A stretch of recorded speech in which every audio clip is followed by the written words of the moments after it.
اب نوٹ کر لیجئے یہ کتابیں اگر آپ پڑھنا چاہیں تو کتاب الملاحم میں پڑھیے. بدترین عذاب عربوں پر آیا کھڑا ہے سروں پر قدم. بدترین ایسی جنگ ہونی ہے الملحمۃ العظمیٰ جس کو کہ میں بھی آپ کو گواہی پیش کر دوں گا، جسے کہا گیا ہے کہ لاسٹ کروسیڈ. اس نے بھی کروسیڈ کا رس بول دیا تھا، پھر واپس لیا اس نے. نکل جاتی ہے جس کے منہ سے سچی بات مستی میں.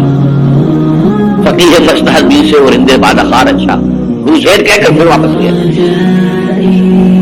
یہ کروسیڈ اس کے اوپر جس قدر نقصان ہونا ہے عربوں کا. گریٹر اسرائیل بنے گا،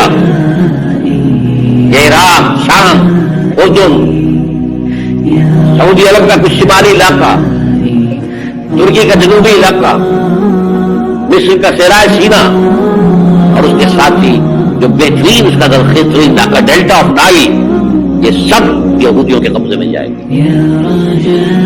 اس کو حدیث میں کہا گیا الملحمۃ العظمیٰ. عیسائی 80 علم لے کر ہے مسلمانوں تم پر حملہ آور ہوں گے، اور ہر علم کے نیچے 12,000 فوج، 9.5 لاکھ فوج. یہ نیٹو کی تیاری کس کے لیے ہو رہی ہے؟ جب USSR کا خاتمہ ہوا تو پوچھا گیا تھا نیٹو چیز سے اب کس لیے؟ تمہارا وہ دشمن تو ختم ہو گیا، اب ہمیں اسلامی فنڈامنٹلزم سے نپٹنا ہے. جانتے خطرہ یہی ہے. اب اسلام ابھر سکتا ہے، مسلمانوں کے سینوں کے اندر وہ آگ ہے، اوپر خاک اس طرح آ گیا ہے تو پھر اٹھانا بیٹھ رہی ہے، اندر تو انگارا ہے، اوپر سے راکھ ہے، اسے دھوکہ میں کھا جانا ان کے دلوں کے اندر. اور مجھ نے کہا تھا مسلمان چاہتے ہیں کہ ہسپانیہ سے لے کر انڈونیشیا تک نظام خلافت قائم کریں. اب میں حیران ہوا تھا کہ اس وقت کو ہسپانیہ کا خیال کیسے آ گیا. ہمیں تو کبھی یاد نہیں کیا، ہم تو بھول گئے. وہ تو 500 برس پرانی بات ہے جبکہ وہاں سے ہمیں نکال دیا گیا تھا. اگرچہ اقبال نے کہا تھا ہے ارض فلسطین تو یہودی کا اگر حق، ہسپانیہ پر حق نہیں کیوں پہلے عرب کا. ہسپانیہ میں تو 800 سال حکومت کی مسلمان نے، ابھی 500 برس سے گزرے ہیں نا. یہودی تو ارض مقدس سے 2000 سال نکالے گئے. انہیں لا بات کیا گیا، عربوں کے سینے میں خنجر پھونک دیا گیا. وہ چھوٹا سا ملک جو چاہتا کرتا کوئی پوچھنے والا نہیں. امریکہ جیسے اپنے بیٹے کی حفاظت کرے ویسے کرتا تھا. حضور نے فرمایا ہے وہ جنگ جب ہوگی تو ایک باپ کے اگر 100 بیٹے ہوں گے تو 99 ختم ہو جائیں گے، ایک بچے گا. یہ حدیث صحیح. اور آپ نے فرمایا ویل للعرب ان شر قد اقترب. عربوں کے لیے ہلاکت ہے، عربوں کے لیے بربادی ہے اس شر سے جو قریب ہے. اور آج جس طرح انہوں نے ان کی تہذیب کو اختیار کر لیا، دبئی جا کر دیکھیے بدترین مغربی معاشرہ جو ہے وہ دبئی کے اندر اپنے قائم کر کے نکال. اب سعودی عرب اس کا اختلاف پر پڑ رہا ہے. اور اس کے بعد نمبر 2 پر جو ہے ہم پاکستان ہے. لیکن میں اس کے پہلی بات جو کہہ رہا ہوں تو یقینی ہے اس میں تو احادیث صحیحہ موجود ہے. اگرچہ اس کے بعد پردہ پلٹے گا، پھر حضرت مہدی کا ظہور ہوگا، پھر حضرت عیسیٰ کا نزول ہوگا، اور وہ گریٹر اسرائیل گریٹر گریو یارڈ بنے گا یہودیوں کا. ایک ایک یہودی قتل ہوگا اور دفن ہوگا. یہ بات کیا ہونا ہے؟ میں پہلی بات پر پچ کر رہا ہوں. وہ بادشاہ پلٹے گا جب پلٹے گا. ابھی جو سامنے ہے وہ کیا ہے؟ اس ملحمۃ العظمیٰ کہا حضور نے، جسے آرمگیڈون کہتے ہیں عیسائی. آرمگیڈون کی اگر کہیں جا کر آپ دیکھیں گے، آپ ڈکشنری میں مانی کیا لکھا ہے؟ A very big war which will be fought between the forces of evil and good before the end of this world. اس دنیا کے خاتمے سے پہلے خیر اور شر کی قوتوں کے درمیان بہت بڑی جنگ ہوگی. ارمگیڈون اسے کہتے ہیں عربی میں، اور آرمگیڈون اسے کہتے ہیں. اور یہ بائبل کی آخری کتاب کے اندر ہے. اس میں کہ مکاشفات یوحنا، ریویلیشنز آف سینٹ جان، یہ تو میں کہہ رہا ہوں یقین کے ساتھ، اور زیادہ دور نہیں آیا جاتا ہے۔ اس لیے یہودیوں کا اور عیسائی جو کنزرویٹوز تھے، نیو کنزرویٹوز، ان کا 5 نکاتی ایجنڈا ہے متفق علیہ، جس کے تحت یہ جنگ صلیبی شروع کی گئی۔ تو سن لیجیے آپ، آرمیگیڈون نمبر 1، گریٹر اسرائیل قائم ہو جانا اس کے نتیجے میں نمبر 2، مسجد اقصی اور قبۃ الصغریٰ کو گرانا نمبر 3، وہاں 3rd ٹیمپل، وہ مسجد جو حضرت سلیمان نے بنائی تھی 1000 پکے بسی میں، پھر برباد کی تھی نیبوکدنیزر نے، دوبارہ بنائی گئی، پھر دوبارہ ختم ہوئی 70 عیسوی اور تک گری پڑی، ان کا خانہ کعبہ گرا ہوا ہے 70 عیسوی سے لے کر آج تک۔ ایک دیوار ہے ویلنگ وال، جہاں جاتے ہیں روتے ہیں پیٹ میں عبادت کرتے ہیں، وہاں وہ بنے گا 3rd ٹیمپل۔ اور نمبر 4، اس میں لا کر رکھا جائے گا تخت حضرت داؤد کا۔ یہ تخت کہاں ہے اس وقت؟ یہ لندن شریف کے اندر، یہ ان کی پارلیمنٹ کا جو چرچ ہے ویسٹ منسٹر ایبے، اس میں رکھا ہوا ہے۔ ایک پتھر تھا جس میں بٹھا کر حضرت داؤد کی تاج پوشی ہوئی، پھر حضرت سلیمان کی ہوئی، پھر وہ پتھر رکھ دیا گیا جب حضرت سلیمان نے بنایا ہیکل مسجد اقصی، وہاں رہا وہ۔ ہر بادشاہ جو تھا یہودی اسی کے اوپر بٹھا کر اس کی تاج پوشی ہوئی۔ سن 70 میں ٹائٹس نے گرایا اسے، ہیکل کو، وہ پتھر لے گیا، وہاں سے روم گیا، روم سے آئرلینڈ گیا، آئرلینڈ سے اسکاٹ لینڈ آیا، اسکاٹ لینڈ سے انگلینڈ آیا، اور اب وہ رکھا ہوا ہے 14ویں صدی عیسوی سے آج تک۔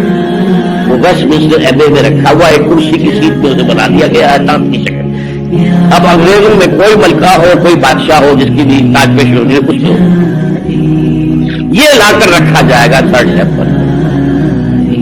اور اس پر یہودیوں کے خیال کے مطابق ان کا مسیحا آئے گا جو مسیح دجال ہوگا،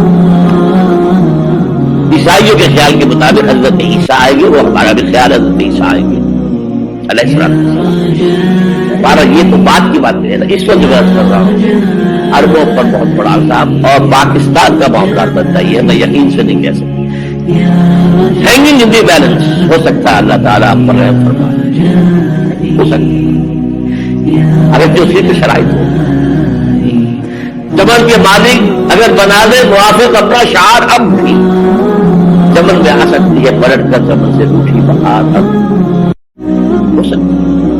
اور یہ بھی ہو سکتا ہے کہ اللہ تعالیٰ نے معجزانہ طور پر ہمیں ملک دیا، ہم نے اللہ سے بدعہدی کی، وعدہ خلافی کی، غداری کی، لہذا سزا دی جائے اور ہم سے ملک چھین لیا جائے۔ اس جسٹ پاسبل، دور کا سن نہیں، انہونی بات کا سن،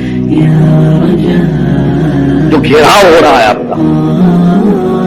آپ کے مغرب میں نیٹو فورسز اور بھارت فورسز، بھارتی فورسز گنوں کی طرح بیٹھے بھی انتظار کر رہے ہیں پاکستان اور ڈسٹیبلائز ہو جائے یا اور بدمنی ہو جائے۔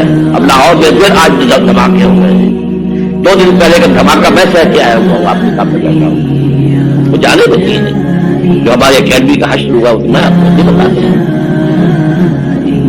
یہ سارا کیوں ہو رہا ہے؟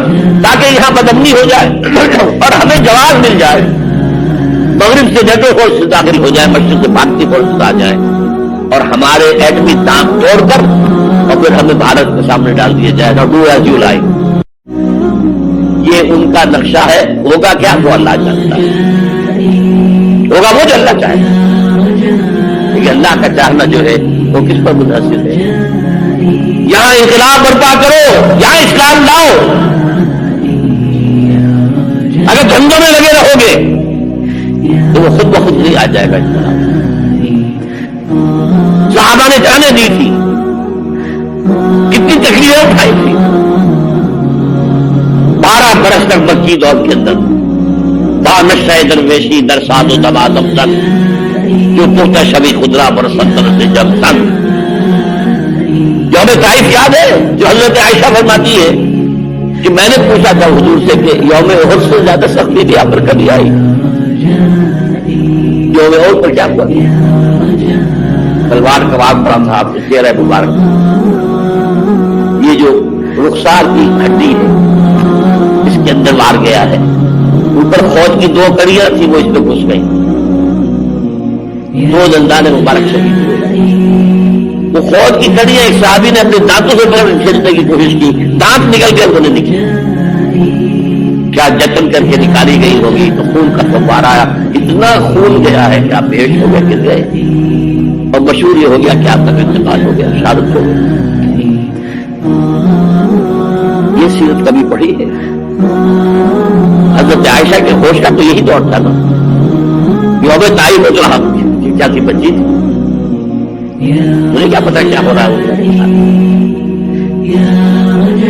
3 دن تک مکے کی گلیاں اور وہاں کے اوباش لوگ پتھراؤ کر گئے تھے اس امید میں کہ شاید وہاں کا کوئی سردار ایمان لے آئے، تو یہاں تو ابو طالب بھی فوت ہو گئے، یہی دنیاوی سہارا تھا، خاندانی سہارا تھا ابو طالب کے ذریعے، اور گھر میں دلجوئی کرنے والی رفیقہ حیات تھے، وہ بھی ان کا بھی انتقال ہو گیا۔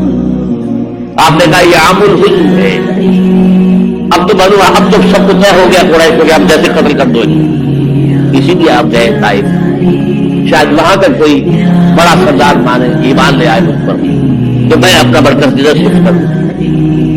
تینوں سے ملے، تینوں نے وہ جواب دیے، نکل جاؤ یہاں سے، میں تمہارے ساتھ بات بھی کرنے کو تیار ہوں۔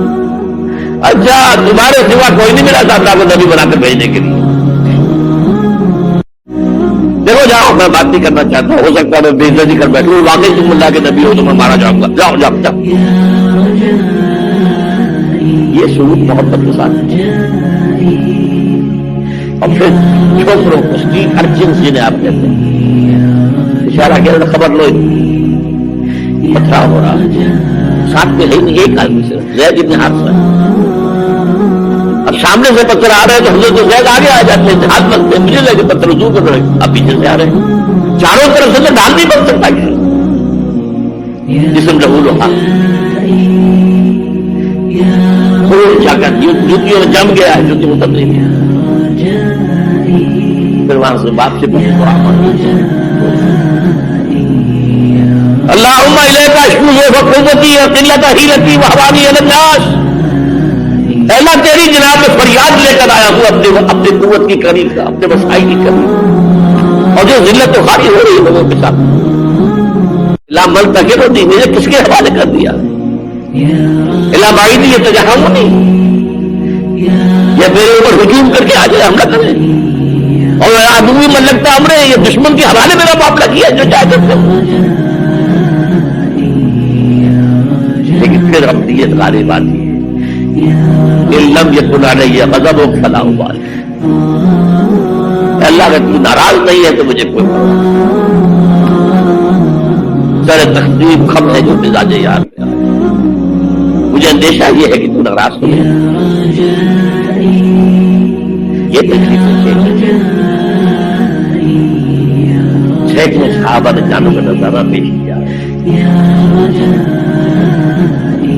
عذاب کی جنگ میں فاقوں پر فاقے ہو رہے تھے، اور ان فاقوں کی حالت میں خندق کھیت کھودنے کا حکم ملا ہے، لوگوں کی کمریں دوہری ہو رہی ہیں، پتھر باندھے اپنے پیٹوں سے اپنے چادروں کے ساتھ کس کر کمر دوہری نہ ہو جائے، اور جب صحابہ کدالیں چلا رہے ہیں تو کیا کہہ رہے ہیں، نحن الذین بایعوا محمدا علی الجہاد ما بقینا ابدا، اللہم لا عیش الا عیش الاخرہ، صحابہ کہتے ہیں ہم وہ لوگ ہیں جنہوں نے محمد سے بیعت کی ہے کہ جہاد کرتے رہیں گے جب تک جان میں جان نکل جائے تو بات، اور جان ہے، چاہے ابھی بھوک سے کمر دوڑی ہوئی جا رہی، جان تو ہے۔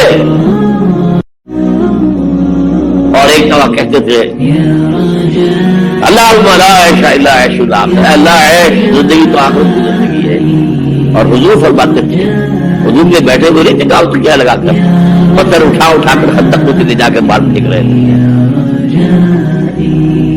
جب صحابہ کہتے ہیں اللہم لا عیش الا عیش الاخرہ، حضور فرما رہے ہیں فاغفر للانصار والمہاجرہ، اے اللہ ان انصار اور مہاجرین کی مغفرت فرما، پھر حضور کی خدمت میں کچھ لوگ آئے، حضور اب یہ فاقہ ناقہ میرے برداشت ہو گیا، دیکھیے اب میرے پتھر باندھ، حضور نے کرتا اٹھا کر دکھایا، بس 2 پتھر بندے۔